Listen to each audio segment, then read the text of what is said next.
Hi, Indiana Athletic Directors. My name's Travis Daugherty. Originally, I was scheduled to be with you today as the keynote speaker at your 2020 state conference, but of course the coronavirus had other plans. Life for all of us has been put on hold, and with no school, no practices, and no events for the next few weeks, I hope you'll have a chance to rest up and recharge. But I also hope you'll have a chance to use this time to get better. I know the state conference is usually a time to learn and grow in this profession, and I was excited about being there with you. So instead of just calling it a wash, I thought I might provide you with a resource here that could do remotely what the conference might have provided for us collectively. I spent almost 20 years as a high school basketball coach here in Indiana. Since stepping away 2 years ago, I've spent more of my time writing, speaking, and sharing on the deeper purpose I believe sports can provide and the great opportunity people like us have to use the game to help our athletes become winners on the playing field and beyond. That's really the heart of the message I planned on sharing with you at the conference, that despite the challenges that come with being an athletic administrator, there's also a great opportunity for you to do some important meaningful work. This spring, I'm releasing a new online training program for coaches, parents, and athletes called Champions 101. I'm sharing with you today a preview of that online program. It's a lesson for coaches I think also applies directly to you as an athletic director, called Achieve Your Goal by Fulfilling Your Purpose. If you're interested in learning more about how this online training could benefit the coaches, parents, and athletes at your school, my contact information is in the email you received here today. This video will only be available for the next couple weeks, so I hope you'll take advantage. I also hope when school gets back in session and life for you as an athletic director returns at least somewhat to normal, that you'll be rested and recharged. But I also hope you'll be better, more prepared, and more equipped to fulfill the important purpose you have in the lives of those you lead. Stay safe, stay healthy, and hopefully we can connect again soon.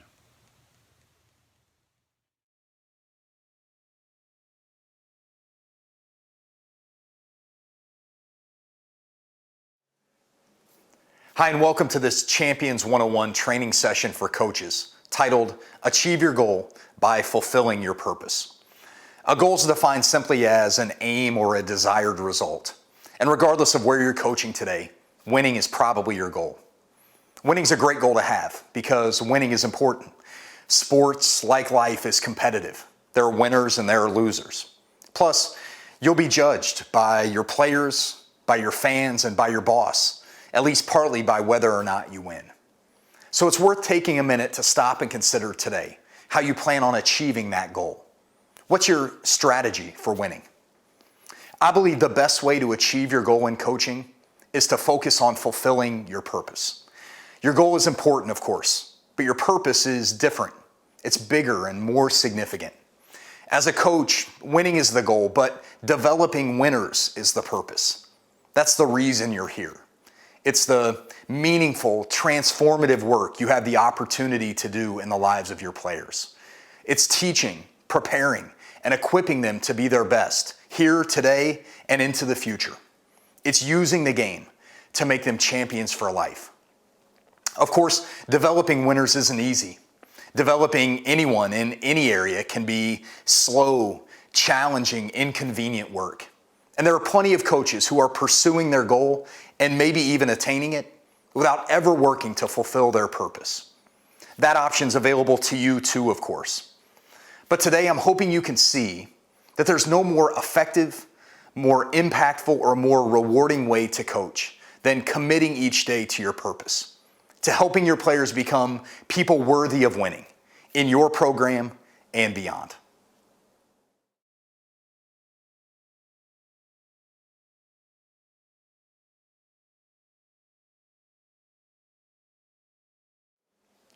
In some ways, your goal and your purpose may seem like equivalent work. And sometimes, of course, they will align. But there are also a number of ways you can separate one from the other. Here's one way. While winning is focused mostly on an outcome, developing winners is all about the process. When you're driven only by winning, it's easy to make that outcome all that matters.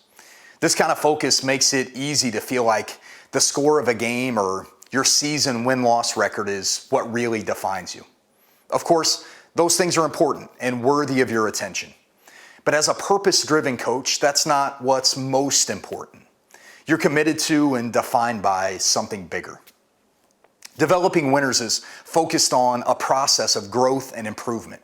It's more like a daily commitment you've decided to make to helping your players become the best version of themselves. It's about recognizing the opportunities that exist each day to teach, train, and equip your kids, regardless of the outcome, and sometimes even in spite of it.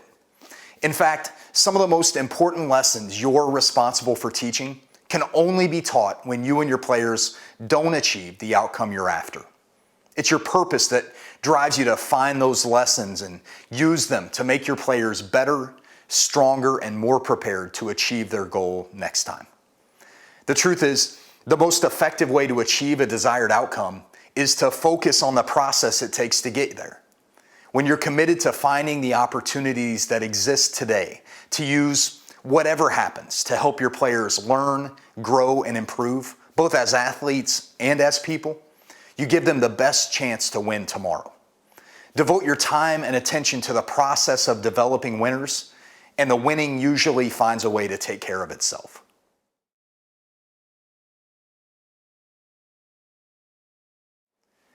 Another way to separate your goal from your purpose is to recognize the difference between success and excellence, and to consider which one you're promoting as a coach. When you're driven by the pursuit of success, you're focused on being the best, or at least being better than someone else. Success always involves at least some element of comparison to someone else. It requires a scoreboard or a trophy or some other recognition that can only be given under the bright lights of the big stage. We need those things in order to validate us as a success. Again, I'm not trying to imply that none of these things matter. They do matter. But for the purpose-driven coach, they aren't all that matter. Purpose-driven coaches aren't focused on pursuing success. They're focused on chasing excellence. Excellence is different than success in that excellence isn't really about comparing yourself to anyone else. It's about becoming the best you can be. Success requires a scoreboard or a trophy or some other recognition that comes with that winning outcome, but excellence is all about that daily commitment you make to the process. Success is defined by what you do on game day, but excellence is defined by what you do here on this day. Success requires the bright lights and the big stage where everybody's watching. But excellence is really about what you do in the dark when no one's watching. As a purpose-driven coach, the scoreboard still matters, but it doesn't matter more than the standard of excellence you've set for your team. That means it's possible for your team to win a game and for you to recognize that your team didn't play like winners, that they didn't live up to your standard. You don't allow yourself to ignore your purpose just because you achieved your goal. At the same time, it's possible for your team to lose a game and for you to recognize that they competed like winners. This isn't always easy to do, but the more you commit to fulfilling your purpose, the less you're held hostage by any outcome, good or bad. So commit today not just to helping your players achieve success, but to helping them chase excellence. As a coach, that means spending less time judging your players or comparing them to someone else and spending more time helping them learn and grow and develop. It means working relentlessly in the dark, even in those areas you know no one sees or appreciates. It means working to meet a higher standard in every area and helping your players do the same. A full commitment to running your own race as well as possible every day and regardless of what anyone else is doing. That's the straightest path to excellence. Ironically, it's also the most effective way for you and your team to achieve success.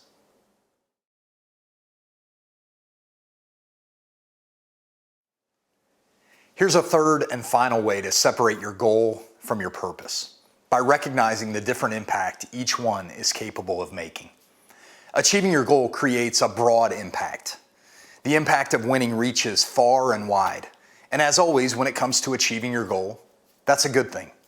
The more you win and the bigger you win, the more and more people you touch. That's part of what makes winning so attractive, the broad reach it creates. The problem is, despite that broad reach, winning's impact is really pretty shallow. People from all over may see you win, may hear about it, and may even really appreciate it. They just probably won't be changed by it. For all those who jump on your bandwagon when you succeed, many will be just as quick to jump back off when you don't. Even for you and the players who are inside your program, there'll always be another game to play, another mountain to climb, another goal to achieve. People will celebrate your achievement, but its impact won't resonate. The process of developing winners, on the other hand, is different. One way it's different is that it won't have nearly as broad a reach. In fact, outside of your players, it's possible that very few people will ever know about, appreciate, or celebrate the commitment you've made to fulfilling your purpose. Winning will get the bright lights, big stage treatment, but developing winners usually happens in the dark. That's the bad news, I guess, that this important work won't get much fanfare. The good news is the impact of this purpose-driven work will reach deep into the lives of those you lead. The lessons you're teaching and the talent you're developing, the stuff that'll help them become people worthy of winning in your program and beyond, that stuff won't fade easily. The more committed you are to this work, the more deeply entrenched this life change becomes in the lives of your players. You have the opportunity here to give your players something they can take and use long after their time with you is done.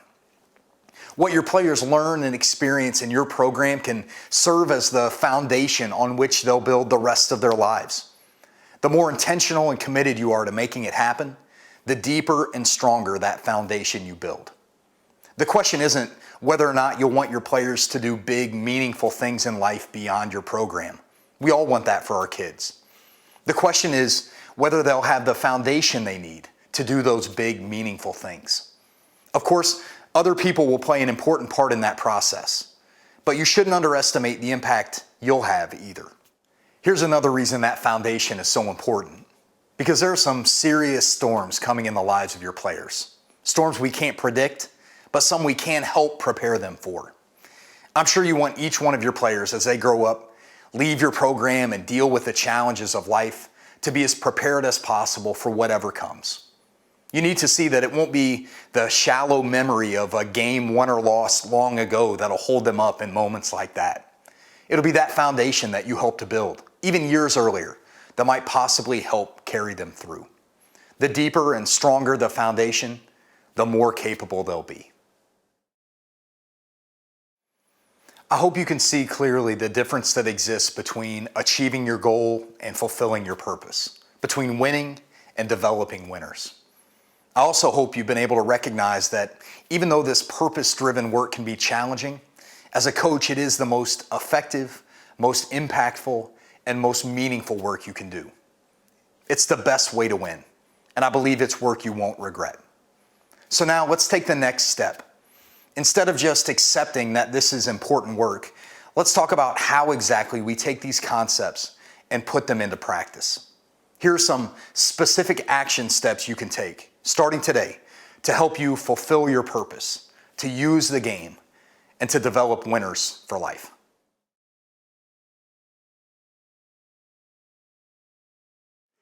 The first way you can fulfill your purpose is by making your players' mental and emotional development a priority in your program.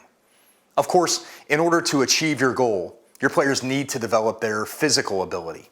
They need to get stronger, faster, and more athletic. They also need to build their sport-specific skill. You're the one, as the coach, who's responsible for making sure that happens. But fulfilling your purpose requires you to do more, to go beyond just training their body and commit to developing their brain and their heart too. Champions in any sport and anywhere in life really have more than just elite physical ability. They are unique and set apart in many ways, including, and maybe most importantly, who they are on the inside.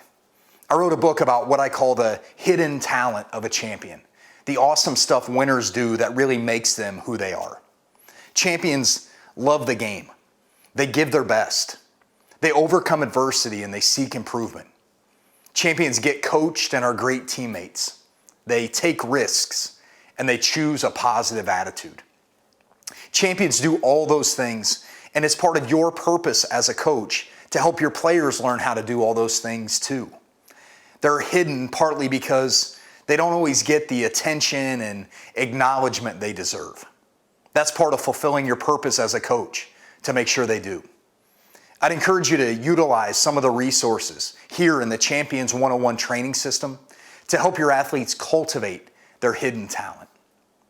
It's important too, not to forget the reality of the learning and improvement process for any of us, your players included, in these or any other areas of life.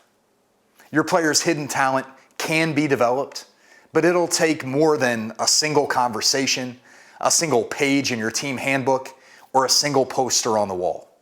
It'll take time and energy and attention from you. You'll need to be disciplined and intentional in order to recognize the opportunities you have each day to teach, train, and equip your kids.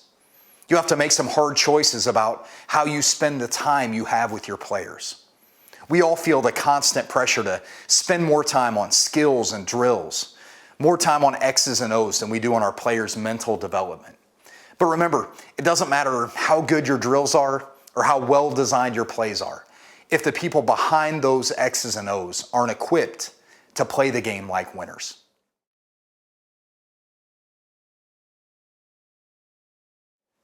Another way you put your purpose into action is by creating a culture where that mental and emotional development we talked about is a priority every day. Fight to build and maintain this environment, not just because you want to win, but because you recognize and embrace the process required to develop winners. Make your program a place where your players are being taught and being encouraged and being challenged to behave like champions every day and in every way.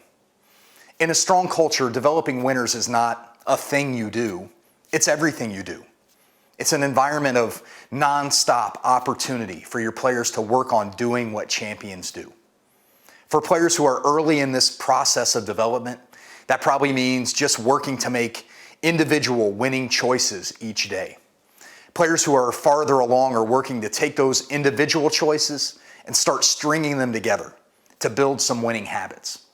And players who are more advanced, who built great habits already, they're working each day to validate their winning identity. In a purpose-driven culture, there are opportunities every day for your players to build and strengthen their effort, their toughness, their attitude, and their discipline. There are unique and engaging ways for them to cultivate courage and teach togetherness. And there's accountability to a high standard of champion-minded behavior.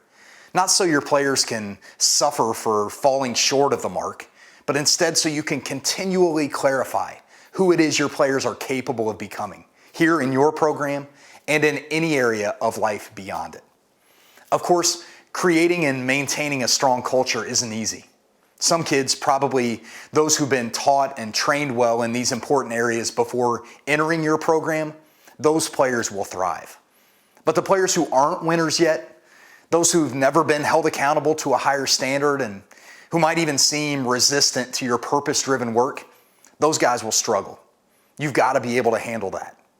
Persevering in spite of that struggle, trusting the process that growth and development requires, and sticking with those kids while they learn isn't easy, but it is one of your most important commitments. It's important for everyone involved with your team, the players, the coaches, the parents even, to understand that your purpose-driven program is not one where people are expected to be perfect, but it is one where people are expected to be progressing. And believe it or not, the fact that players in your program with a mediocre mindset are struggling is a good thing. It's a sign that you've built a strong culture. You want those kids who aren't there yet, who don't play hard, who aren't tough enough, who struggle with attitude or fall short in some other area. You want those kids to feel uncomfortable, that there's pressure and encouragement and opportunity for them to change. After all, someone in your program is going to feel like an outsider. If it's the high achievers who feel that way, then that means you don't have a high standard or a strong culture. If that's the case, both your goal and your purpose will suffer. That's why you've got to be willing to fight that fight for your culture every day, because you know your players need it.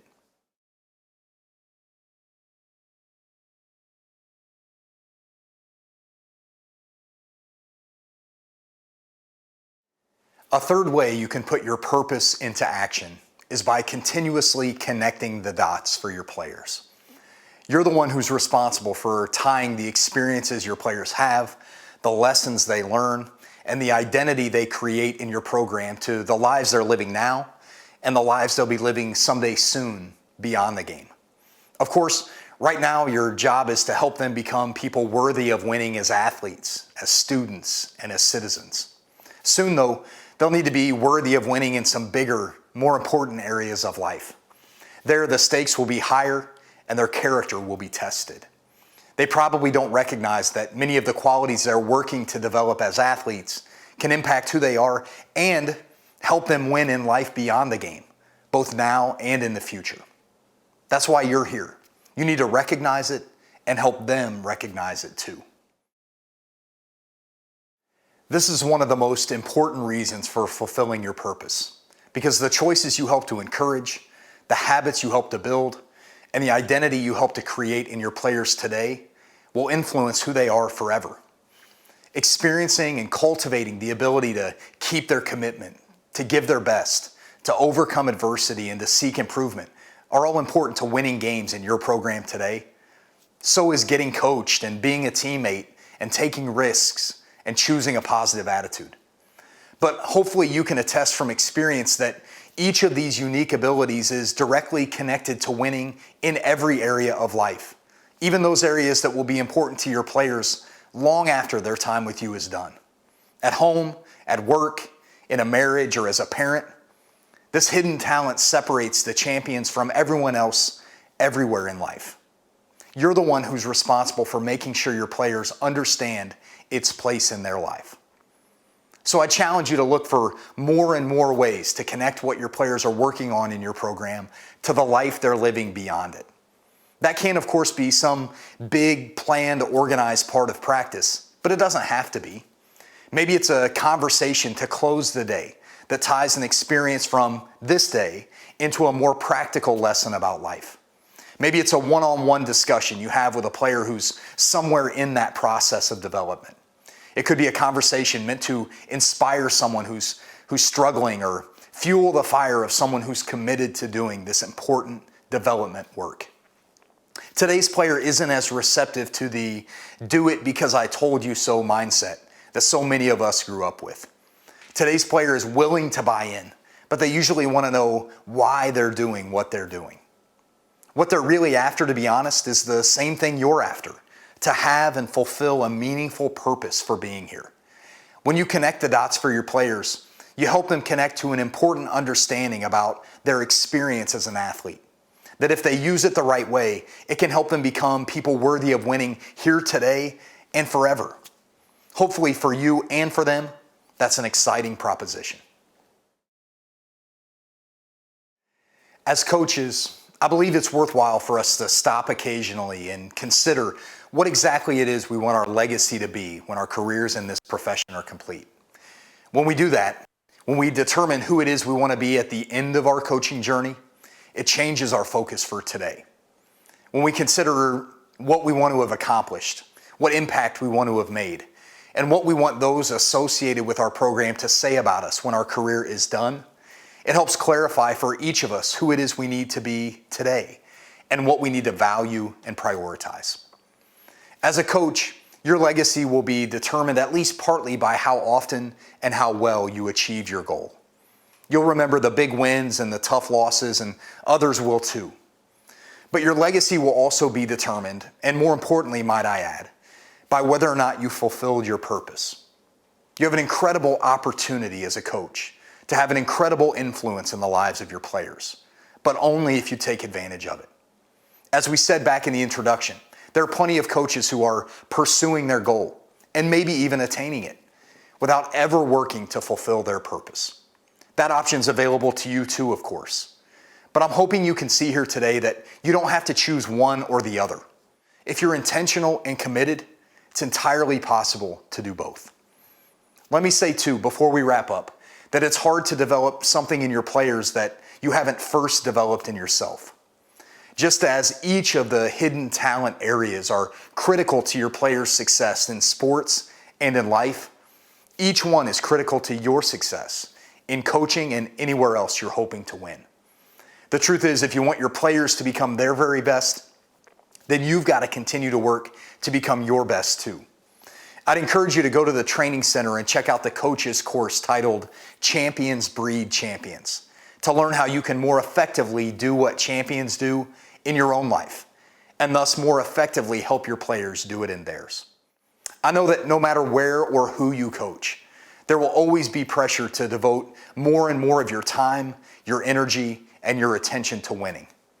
But remember, the best way to achieve a desired outcome is to focus on the process it takes to get there. The best way to find success is to focus on chasing excellence. The most effective, most impactful, and most rewarding way to win is to focus on developing the players in your program into people who are worthy of winning on the playing field and beyond. It's not quick, easy, or convenient work, but as a coach, it is the most important work you can do. And it's work I can promise you won't regret.